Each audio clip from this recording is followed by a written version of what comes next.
할렐루야. 우리 지난주에 가이사랴 빌립보를 다녀왔습니다. 다녀오신 것 같지요? 사진도 좀 제가 띄웠고요. 지도도 쭉 보면서 설명했으니까 신뢰감이 좀 나셨을 거예요. 예수님께서 일부러 저를 데리고 가이사랴 빌립보에 가셨습니다. 거기는 하나님 없이도 만족하고 살 수 있는 아주 매력적이고 그럴듯한 세상 한복판을 상징하는 장소입니다. 우리가 사는 세상은 가이사랴 빌립보와 아주 빼닮았습니다. 아주 매력적이고 너무나 재미있는 것이 많고 우리의 마음을 빼앗아갈 만한 것들이 많은 곳, 가이사랴 빌립보 같습니다. 우리 거기서 배운 것은 이겁니다. 기독교 신앙은 가이사랴 빌립보를 피하는 것이 아니라 오히려 그 한복판을 살아가는 것이다. 예수님이 그곳을 가신 이유가 그거죠. 갈 필요가 없다면 바로 예루살렘으로 바로 직진하시면 되는데 굳이 거기 데려가셔서 그 도시 한복판에 제자들을 세우신 거죠. 그런데 가이사랴 빌립보 한가운데를 살되 그 도시가 요구하는 방식으로서가 아니라 예수님이 요구하시는 방식으로 사는 것, 이게 기독교 신앙이다 가르친 거죠. 베드로는 번영과 화려함으로 가득한 가이사랴 빌립보에서 나와 세상을 행복하게 하고 구원하는 길은 가이사랴 빌립보의 길이 아니라 바로 예수님의 길이라고 고백했습니다. 그것이 바로 주는 그리스도시요 살아계신 하나님의 아들입니다라고 하는 고백의 뜻이었습니다. 예수님이 그 선택을 극찬하셨어요. 잘했다. 그 후에 놀라운 약속을 주십니다. 오늘 우리가 함께 묵상하려고 하는 것이 바로 이 약속에 관한 것입니다. 이 약속은 이 시대에도 여전히 번창하고 있는 가이사랴 빌립보를 선택하지 않고 예수를 나의 주로 믿고 따르는 모든 신앙인들에게 주신 동일한 약속입니다. 육체를 만족시키는 것은 아니에요. 잠시 즐겁다가 사라질 즐거움이 아니라 그 말입니다. 주님께서 주신 이 약속은 우리 영혼 깊이를 만족시키는 것이고 영원한 가치를 지닌 즐거움이고 우리의 거짓차를 내려놓고 참 자신을 찾게 하는 진정으로 복된 약속입니다. 오늘 주님께서 베드로에게 주신 약속 그리고 진정으로 예수를 따르고자 하는 우리 모두에게 주신 이 약속에 대해서 말씀을 함께 나누려고 합니다. 예수님이 베드로에게 주신 첫 번째 약속이 있습니다. 이것은 베드로한테만 준 약속이라고 생각하지 마시고요. 우리 모두에게 주신 주님의 약속입니다. 선물이에요. 누가 나에게 선물을 준다 그러면 궁금하지 않겠습니까? 이건 선물 정도가 아니고 위대한 어마어마한 약속이에요. 베드로한테 주신 주님의 첫 번째 약속은 네 위에 내 교회를 세우겠다는 약속입니다. 18절에 너는 베드로라 내가 이 반석 위에 내 교회를 세우리니 이 말은요 일종의 단어 게임 같은 표현이에요. 원래 베드로는 헬라어로 페트로스라고 쓰는데요. 그 뜻은 바위, 반석이란 뜻입니다. 페트라. 오늘 본문에 너는 페트로스, 베드로다. 내가 이 반석 위에, 즉 페트라 위에 내 교회를 세울 것이다. 페트로스와 페트라가 같은 말인데요. 페트로스는 페트라가 여성형 헬라어예요. 그래서 페트로스를 베드로라고 부르고 다시 페트라 위에 교회를 세우겠다. 여러분 페트라라는 말 들어보면 계시죠? 고대 유적지 요르단 남부에 있습니다. 엄청난 바위산이죠. 이 바위산에 조각을 해서 멋진 작품들을 만들어 놓았어요. 아주 유명한 관광지가 됐습니다. 이게 페트라예요. 바위산입니다. 페트라. 주님께서 너는 페트로스다. 바위다. 근데 내가 그 페트라 위에 내 교회를 세우겠다. 주님이 굉장히 이 말을 다루시는 솜씨가 뛰어남을 할 수 있어요. 따라서 여기 이 돌바위, 돌산, 바위에 교회를 세우겠다는 말은 든든한 기반을 가진 교회라는 뜻이라기보다도 페트로스, 베드로, 너라는 존재 위에 내 교회를 세우겠다는 뜻입니다. 그래서 좀 이 말씀이 조금 뭐 정확히 무슨 뜻인지 다가가지 않을 수도 있어요. 게다가 우리는 교회란 말이 친숙하지만 예수님이 살던 시대에 교회란 존재하지 않았어요. 우리한테 교회가 익숙하지만 그때는 교회가 없었고 그런 말은 거의 사용되지 않았습니다. 그렇다면 존재하지도 않고 사용하지도 않는 이 단어인 교회란 말을 무슨 의미로 사용하셨을까 하는 거죠. 이 말을 이해하기 위해서는 이 교회란 말의 어원을 좀 여러분들이 이해할 필요가 있겠습니다. 헬라어로 교회를 에클레시아라 그래요. 에클레시아요. 에클레시아는 에크는 말과 칼레오란 말의 합성어예요.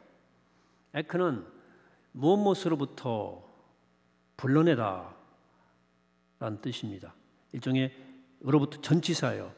칼레오는 부르다고 하는, 소환하다고 하는 동사고요. 결국 에클레시아라는 말의 의미는 무엇으로부터 불러내다, 소환하다 하는 뜻입니다. 그래서 사실은 이 그리스 사람들은 이 말을 국가의 전령에 의해서 부름을 받아 소환된 사람들이란 뜻으로 썼어요. 에클레시아. 후리 기독교가 이 단어를 하나님으로부터 부름을 받은 사람들의 모임 이런 의미로 쓰면서 교회란 말의 공식적 정의가 됩니다. 실제 베드로와 사도들은 오순절 사건 이후에 예수를 믿기로 작정한 사람들의 모임을 가지면서 최초의 교회를 시작합니다. 그때 그들 의식 속에는 우리가 하나님으로부터 부름 받았다, 우리가 콜링 받았다, 소환 받았다고 하는 의식이 있었어요. 그래서 오늘 본문에서 하신 예수님의 약속을 역사 속에 실현될 교회에 대한 예언의 말씀으로 해석할 수도 있습니다. 그러나 저는 이 본문에 그보다 훨씬 더 중요한 의미가 담겨 있다고 생각해요. 이 약속은 베드로가 후일 교회를 세우는 출발점이 될 것이라는 예언으로 해석하는 것도 맞지만 베드로가 하는 저는 이 한 신앙인에게 주신 특별한 약속이었다고 저는 믿습니다. 네 위에 내 교회를 세우겠다는 말씀은 내가 너를 특별히 부르겠다, 내가 너를 내 목적을 위해 소환하겠다는 뜻입니다. 네가 장차 교회를 세우게 될 거라는 뜻이 아니고 너의 인격이 바로 교회다는 뜻이에요. 네가 하나님의 부르심을 받은 사람들의 모임을 만들고 조직하고 이끌게 될 것이다라는 말이 아니라 네가 바로 하나님의 부르심을 받은 에클레시아다, 네가 바로 소환받은 사람이다라는 뜻이에요. 이런 해석은 오늘날 우리가 교회를 생각하는데도 매우 중요한 통찰을 우리에게 전해줍니다. 교회를 자꾸 하나의 단체나 기관이나 조직으로 생각하다 보니까 그 교회에 속한 한 개인의 책임이 그냥 사라져버리곤 하거든요. 그래서 교회를 걱정하는 사람들이 많고 우려하는 사람들은 많은데 그 교회가 바로 나란 생각을 하는 사람들이 적어요. 그러나 교회가 만일 우리 한 사람 한 사람이라고 믿는다면 오늘날의 교회가 위기라고 말할 때 어떤 기관이나 어떤 단체의 조직이 위기가 아니고 우리 한 사람 한 사람이 위기란 뜻이에요. 내가 위기란 뜻이에요. 이런 의식이 필요하다고 생각합니다. 이런 의식이 교회를 변화시키는 거예요. 막연하게 객관적인 교회? 그런 거 없습니다. 그 교회가 문제야가 아니고 실제 교회의 실체, 교회 본질인 내가 문제구나. 내가 새로워져야 우리 교회가 새로워지는 거예요. 저를 포함한 나는 가만히 있고 저게 문제야, 이래가지고 교회는 1mm도 변하지 않습니다. 여러분, 교회는 나 자신이에요. 성북교회는 여러분 페트로스 판석 여러분이에요. 성북교회가 어떤 교회인가는 여러분들의 모습에 달려있는 거예요. 여러분들이 움직이는 걸어다니는 성전이에요. 성북교회요. 성북교회 미래는 우리 한 사람 한 사람에게 달려있는 거예요. 얼마나 중요하고 막중한 책임과 사명입니까? 여러분, 교회는 다시 말씀드리지만 막연한 공동체, 어떤 객관적인 것으로 따로 있는 것이 아니에요.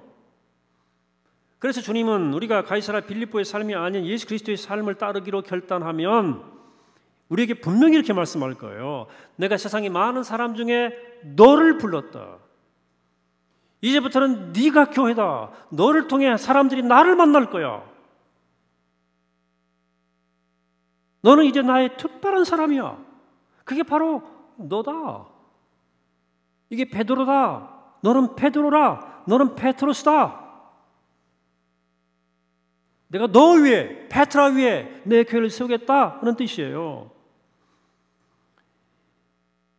이런 의식을 가진 사람들이 예수 믿는 사람이고 예수의 제자이고 교회죠. 내가 내 위에 교회를 세우겠다. 말씀은 구원받은 사람 모두가 피할 수 없는 말씀이고 약속입니다. 주님께서 말씀하십니다. 네가 교회다. 너의 인격 위에 내 교회를 세운다. 예수님이 베드로에게 주신 두 번째 약속은 음부의 권세가 널 이기지 못한다는 거예요. 음부의 권세가 약속입니다. 이 음부의 권세는 죽음의 권세를 말하는 거예요. 죽음의 권세를 물리칠 수 있는 능력을 너한테 주겠다. 그럼 죽음의 권세는 무슨 뜻입니까? 이게 무슨 말이에요? 죽음의 권세는 말 그대로 사람을 죽음으로 몰아가는 힘이에요. 여기서 죽는 것은 육신이 죽는 게 아니고 영혼의 죽음을 뜻해요. 육신은 어차피 죽습니다. 한계를 가지고 있기 때문에 일정한 기간이 지나면 다 이 땅에 사라져요. 그러나 영혼은 영원한 거예요. 육신의 죽음은 잠깐이지만 영혼의 죽음은 영원해요. 영혼이 영원하기 때문에. 그 육신의 죽는 걸 두려워하면서 영혼이 죽는 것을 하나도 안 두려워한다? 매우 어리석은 생각이죠. 자, 흔히 죽음의 권세를 악한 권세라고 그러고요, 어둠의 세력이라고 말하고 그러고 사탄 마귀라고 부르러요.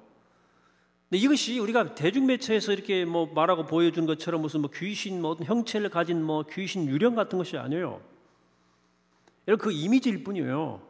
그 죽음의 권세 아니에요. 그것은 죽음의 권세란 보이지 않는 어떤 엄밀한 에너지예요. 엄밀한 힘이에요. 우리는 죽음의 권세, 사탄 마귀를 어떤 우리 밖에 있는 어떤 대상으로 생각하곤 합니다. 내 밖에 너 어떤 대상을 악이다, 사탄이다 말하지만 사실상 죽음의 권세는 사탄, 마귀는 우리 안에 이미 교묘하게 도사리고 있는 우리 안에 오염된 생각, 오염된 정신이에요. 내 밖에 어떤 대상이 아니라니까요. 이미 내 안에 따리를 틀고 있는 어떤 실체예요.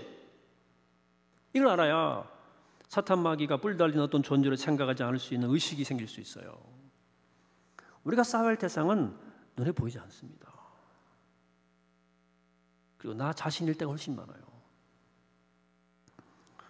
자, 우리 영혼을 죽음에 이르게 하는 상태가 있어요. 상태라고 볼 수 있는 세 가지의 대표적인 현상이 있습니다. 첫째는 절망에 빠져 있는 상태예요. 절망에 빠져 있는 사람은 살아있어도 죽은 거나 똑같아요. 절망, 삶 속에 찾아온 죽음의 그림자예요. 죽음의 그림자입니다. 그래, 절망은 삶이 아닙니다. 삶 속에 찾아온 삶이 일시 정지된 순간이에요. 절망은.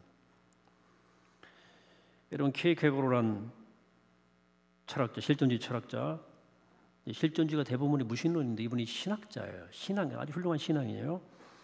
덴마크 사람인데 이분이 19세기에 쓴 죽음에 이르는 병이란 유명한 책이 있어요.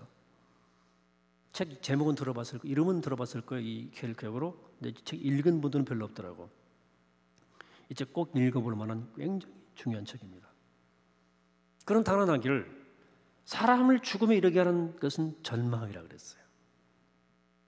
근데 문제는 사람들이 자신들이 절망하고 있다는 걸 모른다는 거예요. 망가하고 있거나 인정하지 않는다는 거예요. 실제로 많은 사람들이 희망이 없이 살아간대요. 아니면 가짜 희망을 가지고 살아간다는 거예요. 근데 많은 사람들이 자신이 사실상 절망 상태라는 사실을 모른다는 거예요. 켈케고는 대부분의 사람들이 절망 상태에 있다는 거예요. 희망이 없다는 거예요. 거의 다 죽음에 이르고 있다는 거예요. 그런데 이런 현상은 근본적으로 하나님과의 관계가 단절된 데서부터 온다고 주장해요. 그게 신학자의 사람 사실상. 하나님과의 단절이 인간을 절망으로 죽음으로 몰아간다. 해결책은 나를 바르게 이해하는 자기 자신과의 관계 회복이라고 말하고 그 핵심적 방법은 바로 하나님과의 관계 회복이래요. 하나님과의 관계 회복이 바르게 되면 나하고 관계도 바르게 되고 내 안의 절망은 떠나간다. 그 얘기하고 있습니다. 이 책에서. 자, 절망에 빠질 때 우리 영혼은 죽어갑니다. 두 번째 죽음에 이르는 상태라고 볼 수 있는 것이 있어요. 그 둘째는 자유를 빼앗긴 상태입니다. 하나님께로부터 인간이 부여받은 가장 소중한 선물이 자유예요. 우리에게 자유가 없다면 우리는 로봇이에요. 꼭두각시 인형이죠. 그러나 자유가 주어졌기 때문에 우리는 나일 수 있고 우리일 수 있고 인간일 수 있는 거예요. 선택할 수 있는 존재. 근데 이 자유가 너무나 소중하지만 우리는 하나님이 주신 자유에 지극히 적은 것만을 누리고 삽니다. 왜? 인생을 살아가면서 계속 그 자유를 빼앗겨요. 왜냐하면 죽음의 권세가 끊임없이 그 자유를 빼앗아 가기 때문입니다. 그래서 자유를 빼앗기는 정도만큼 우린 죽어가는 거예요. dying. 여러분, 자유를 완전히 박탈당한 사람은 죽은 거예요. 죽은 거나 똑같아요. 이건 육체적으로도 그렇지만 영적으로 영혼의 경우는 더욱 그래요. 여러분 영혼의 상태는 여러분들이 가진 자유의 능력과 완전 정비례합니다. 오늘날 우리 시대 우리의 자유를 가장 많이 빼앗아가는 것은 집착이에요. 중독이고 강박입니다. 여러분 집착, 중독, 강박이란 말 들어보셨죠? 심리학적 용어지만 일반적 용어가 됐어요. 자, 집착, 중독, 강박의 공통점은 뭐냐? 뭔가에 붙들려 있어요. 자, 여기 이것이 선한 것인가 아는 방법이 있어요. 그것은 얘가 나를 붙들고 있는 것인지 내가 얘를 붙들고 있는 것인지를 보면 알 수 있습니다. 자, 마약이 여기 있어요. 마약이 있어요. 필로폰. 내가 마약을 먹을 때 내가 마약을 붙들고 있는 것 같지만 사실은 마약이 나를 완전히 포로 잡고 있는, 붙잡고 있는 거예요. 예. 마약 다룰 수 없습니다. 이게 집착이고 중독이고 강박이에요. 뭐든 내가 얘를 잘 다룰 수 있다 그러면 그건 집착이 아니에요. 중독도 아니에요. 근데 무언가 내가 붙들려 있는데 내가 그것 때문에 내 자유가 빼앗기고 있다. 부자유하다. 끌려다닌다. 불행하다. 그래서 그러면 여러분 죽음에 이르고 있는 거예요. 여러분 혹시 무엇에 붙들려서 나의 자유를 점점점 빼앗기고 있지 않습니까? 그 죽음의 상태라는 거예요. 세 번째 죽음에 이른 상태가 있는데요. 그건 사랑이 없는 상태예요. 종종 어떤 사람이 우리가 참 사랑스럽다는 표현을 쓰죠. 저 사람 참 사랑스럽네. 하지만 인간은 본래 누구나 사랑스러운 존재예요. 왜? 우린 사랑 때문에 시작된 존재들이기 때문입니다.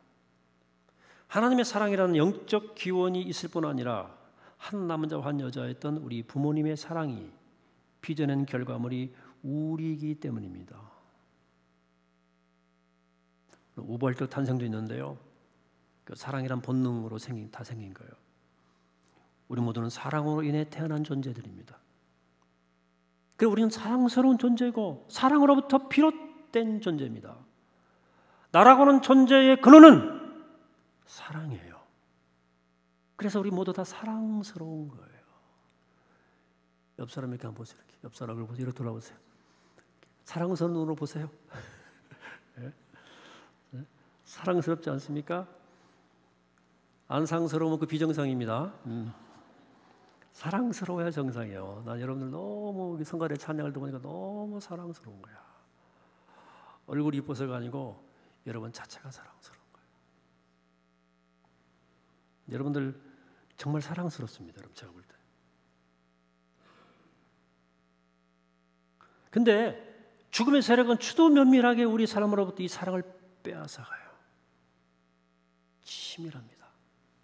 그래서 이상하게 사랑이 내 안에 없는 것 같고 너가 자꾸 미워지고 사람을 자꾸 막 분열시키는 데 가담하고 그러면 문득 이런 생각이 와야 돼요. 아, 죽음의 권세가 나를 무너뜨리고 있구나.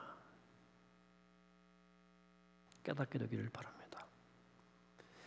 인생을 살면서 아픔, 상처, 배신, 좌절을 겪으면서 우린 점점 사랑의 능력과 에너지를 무언가 알 수 없는 어떤 권세에게 빼앗겨가는 거예요. 그 세력이 무슨 세력이냐? 죽음의 세력, 죽음의 권세라 이거예요. 여러분, 그러나 속수무책으로 사랑의 능력을 빼앗겨서는 절대 안 됩니다. 아무리 아파도 아무리 시쓰려도 상처를 겪어도 사랑을 포기하면 안 돼요. 어떤 일을 겪더라도 사랑하기로 하지 않기로 결심해서는 안 돼요. 그 결심은 죽기로 결심하는 거예요. 나 사랑 안 하겠다는 것은 그건 죽기로 결심하는 겁니다.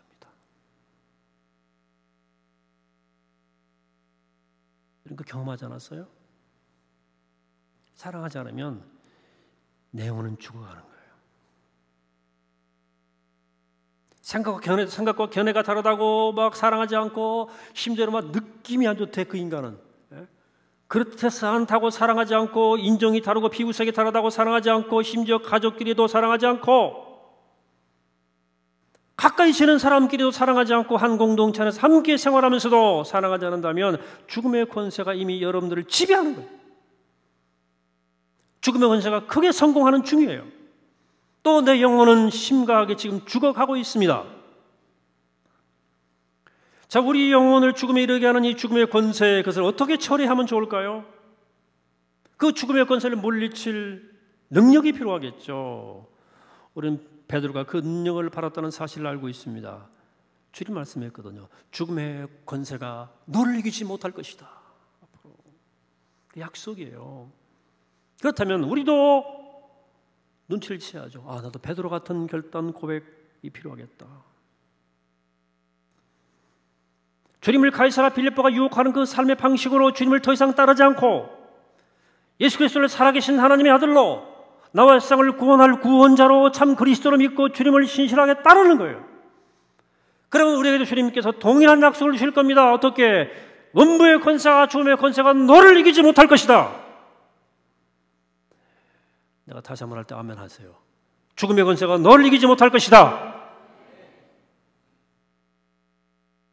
예수님께서 베드로한테 주신 세 번째 약속은 천국 열쇠를 주시겠다. 천국 열쇠. 자, 천국 열쇠를 가지고 있으면 천국문 따고 들어갈 수 있을 것 같죠? 그런데도 천국문을 따고 들어간다는 게 뭔지 구체적으로 감이 안 잡히죠. 천국의 열쇠를 너한테 주겠다 그랬어요. 바로 이어서 나오는 본문 말씀이 이에 대한 보충 설명이에요. 18절입니다. 같이 읽죠? 네가 땅에서 무엇인지 매면 하늘에서도 매일 것이요 네가 땅에서 무엇인지 풀면 하늘에서도 풀리리라. 이쯤 되면 이게 보통 약속이 아님을 알아채셔야 됩니다. 하늘과 땅의 구분이 없는 존재가 된다는 뜻이에요. 다시 말하면 이 땅 위에서 살지만 천국 하늘에 사는 것과 다를 바 없는 삶을 살게 된다는 뜻입니다. 이게 바로 천국의 열쇠란 말의 의미예요. 이 땅 위에서 하늘나라를 마음대로 누리는 특권이 주어진 거예요. 굉장한 사건입니다. 예수님이 선포했던 메시지, 이 땅에서 이루기 원했던 그 중요한 목표 가운데 하나는 이 땅에 사는 사람들이 죽은 후에 하늘나라에 갈 수 있는 종교적 보증서에 도장을 딱 찍어 주시려는 데 있지 않고 반대요. 이 땅에 천국이 임하도록 하시려고 그랬어요. 그래서 하나님 나라가 가까이 왔다 선포하신 거예요. 이것은 하나님의 나라가 죽은 후에만 누리는 것이 아니고 죽기 전에 이 땅 위에서 먼저 누려야 하는 삶임을 분명히 말씀한 거예요. 죽은 후에 천국만 믿는 사람은 반쪽짜리 신앙인이에요. 절름발이 신앙인이에요. 이 땅 위에서 천국을 누리는 영혼이 육체가 잠든 후에도 영원한 생명을 누릴 수 있는 거예요. 여러분 생각해 보세요. 잘 생각해 보세요. 이 땅 위에서 우리 영혼이 천국을 경험하지 못하고 그 생명력이 죽어가는데 죽은 다음에 그 영혼이 어떻게 새로워지겠습니까? 그래서 우리가 죽은 후에 저 하늘나라에 가는 것보다 더 중요한 일은 우리가 지금 여기에서 천국을 경험하고 하나님 나라를 이루어가는 일이에요. 이 땅에서 생생하게 살아있는 영혼들이 결국 영생을 누리는 거예요. 이것이 바로 예수님이 가르치신 하나님 나라의 원리입니다. 그러므로 예수님께서 내가 너에게 천국 열쇠를 주겠다는 약속은 네가 나를 따르는 신실한 제자로 살아가면 네가 이 땅에서 천국을 누리며 살 거야 하는 약속입니다. 이것은 모든 그리스도인을 향한 동일한 약속이에요. 동일한 약속. 천국 열쇠는 뭐냐? 하늘에서의 삶을 똑같은 수준으로 이 땅에서 누린다. 하나님의 그런 은혜를 뜻하는 말입니다. 여러분, 깊고 놀라운 하나님의 은혜를 경험할 때 우리는 그 순간 여기가 세상인지 천국인지 구분하지 못하는 기쁨과 만족과 행복을 경험합니다. 충만한 은혜 안에서 우리는 항상 천국을 경험하는 거예요. 주님은 베드로에게 이 천국과 다를 바 없는 이 땅 위에서의 은총 가득한 삶을 약속하신 거예요. 이 소중하고 신비로운 은혜는 다만 베드로에게만 주어진 약속이 아닙니다. 주님을 자신의 참된 구주로 내 인생의 표대로 내 삶의 궁극적 목표로 삼는 모든 그리스도인들에게 주신 동일한 약속이다 하는 것입니다. 사랑하는 여러분, 오늘 말씀 제가 조금 힘주어 얘기하는데요, 자신에게 쉬운 얘기는 아니에요. 근데 여러분 마음속에 깊이 새겼으면 좋겠어요. 가능하시면 복습됐으면 좋겠어요. 영상 다 보내드리잖아요. 교회 홈페이지에 올라오고. 어쩌면 베드로가 가이사라 빌립보에서 했던 고백보다도 베드로에게 주신 주님의 이 약속이 훨씬 더 중요하다 생각했잖아요. 화려하고 찬란한 세상이 달콤하고 우리를 유혹하지만 오직 주님만이 길이요 진리요 생명으로 알고 그 주를 믿고 신뢰하며 살아가고 결심한 여러분들에게 주님은 오늘 이렇게 말씀하는 거예요. 이제부터는 네가 교회다. 너를 통해서 사람들이 나를 만날 거다. 너는 나의 특별한 사람이야. 해서 이제 앞으로 죽음의 권세가 너를 절대 이기지 못한다. 그리고 이미 이 땅에서 이미 하나님의 나라에서의 삶과 똑같은 놀라운 은혜의 삶을 너는 누리고 살게 될 것이다 하는 약속, 여러분들에게 믿어지고 이 복된 약속의 삶을 사는 복된 여러분 되시기를 이 시간 주의 이름으로 간절히 축원합니다. 다 쓰겠습니다. 걸어가시고 자비로우신 아버지 하나님, 너는 베드로라. 내 위에 내가 그 반석 위에 내가 내 교회를 세운다 하는 말씀 듣습니다. 네가 바로 교회다. 내가 너를 통해 역사할 것이고 너를 통해 일할 것이다 하는 말씀이 들려지게 하시고, 이제 앞으로는 어떤 죽음의 권세도 어떤 어둠의 세력도 너를 이기지 못할 것이다 하는 약속 붙잡게 도와주시고, 이제는 너는 천국 열쇠를 가지고 여기서 천국을 사는 삶을 살 것이라는 약속 붙잡고 천국을 살아가는 우리가 되게 도와주옵소서. 이 약속으로 승리하게 하시고 이 약속으로 충만케 하여 주옵소서. 예수 그리스도 이름으로 기도하옵나이다. 아멘.